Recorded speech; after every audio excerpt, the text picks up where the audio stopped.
Hello everyone, welcome to Chemlin classes. Today we are going to discuss about water testing. Water के अंदर क्या क्या present होता है।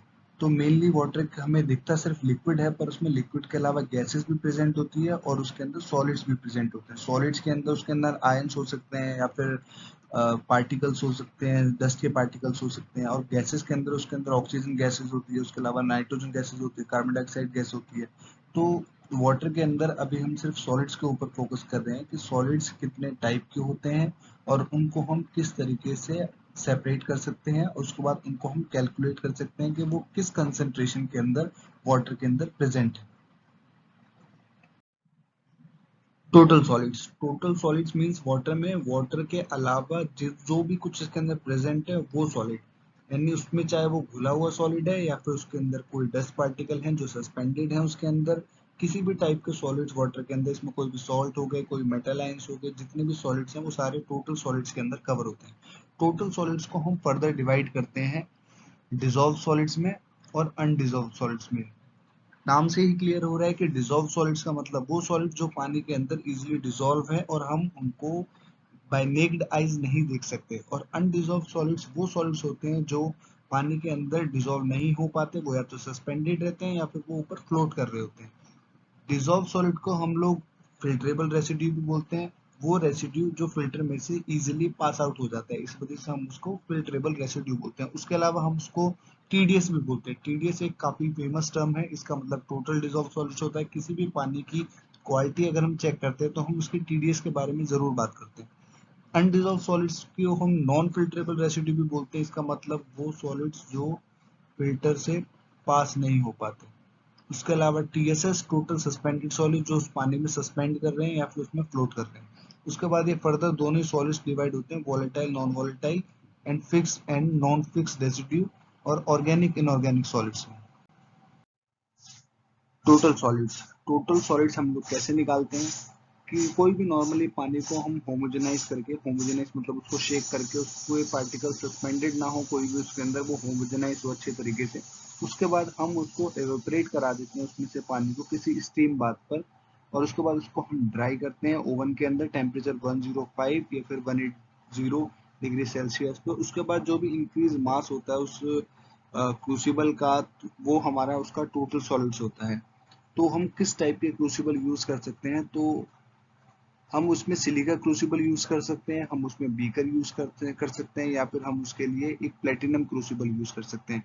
प्लेटिनम क्रूसिबल काफी कॉस्टली आता है, तो इस वजह से नॉर्मली जनरली लैब्स के अंदर भी सिलिका क्रूसिबल का यूज किया जाता है, क्योंकि सिलिका बहुत नॉन रिएक्टिव होता है और हम इसको हाई टेम्परेचर के ऊपर भी इग्नाइट करवा सकते हैं easily.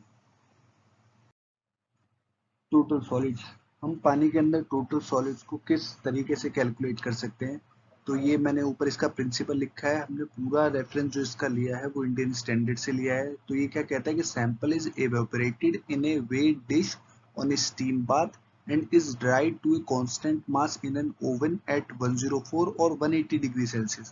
Total residue is calculated from increase in mass.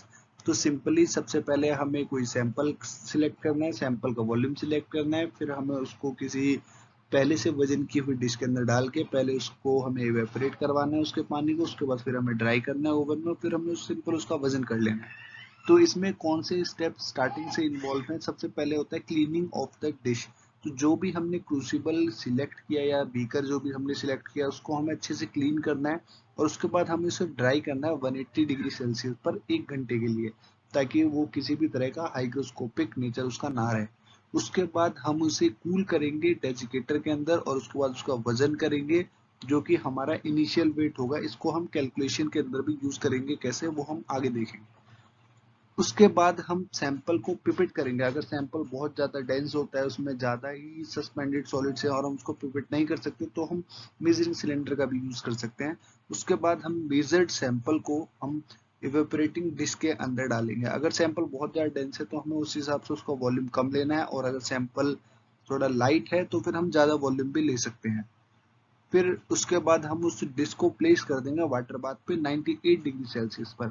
यहाँ पे हम इसे 98 डिग्री सेल्सियस पर क्यों रख रहे हैं, क्योंकि पानी का बॉइलिंग टेम्परेचर तो 100 डिग्री होता है, तो हम इसको बॉइलिंग टेम्परेचर से कम पे रखेंगे इवेपोरेशन के लिए सिर्फ, क्योंकि अगर बॉइलिंग पे रख दिया तो हो सकता है पानी स्प्लिट कर जाए, पानी थोड़ा सा बाहर गिर जाए क्रूसिबल से, जो कि हमारी कैलकुलेशन में फिर वेरिएशन दे सकता है, हमारे रिजल्ट एक्यूरेट नहीं आएंगे उससे। इस वजह से हम इसको 98 डिग्री सेल्सियस पर ही एवेपोरेट करवाते हैं।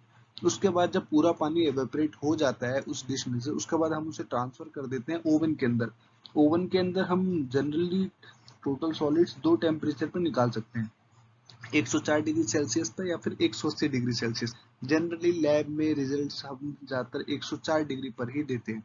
उसके बाद उसे ड्राई करने के बाद हम उसको फिर से दोबारा से वे करते हैं डेजिकेटर में ठंडा करने के बाद, और ये हमारा उस डिश का फाइनल वेट होता है। अब हम इससे कैलकुलेशन से कैसे हम निकालते हैं, वो उसका फॉर्मूला होता है ये, टोटल मतलब फाइनल वेट माइनस में इनिशियल वेट ग्राम के अंदर divided by sample volume ml में, जितना हमने ml सैंपल लिया इनटू में 10 की पावर 6, तो उससे हमारा निकल जाता है टोटल सॉलिड्स इन ppm।